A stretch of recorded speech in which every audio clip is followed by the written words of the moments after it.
brain's different color, well, my brain purple and I have different style and my hair is different. Did you just videotape me? No, I'm not videotaping you, but that does make sense. Why do you think your brain's different color and your hair's different and stuff?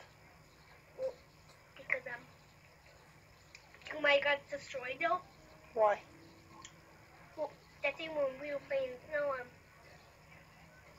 the snow that was going on me, only me, where turning the lightning snow and then destroying my clothes. Man, that's crazy. No, for real. That's real. Oh, I'm sorry that happened. And it hurt really bad. Well, it's nuts. I'm still alive though. Well, I'm glad you're still alive. And I'm still your son. Cool. I love you. I'm just a different way though. You're just different now. Well, I'm not different though.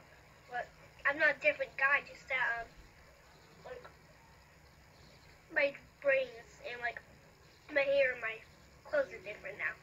Cool. I didn't even know lightning snow could do that.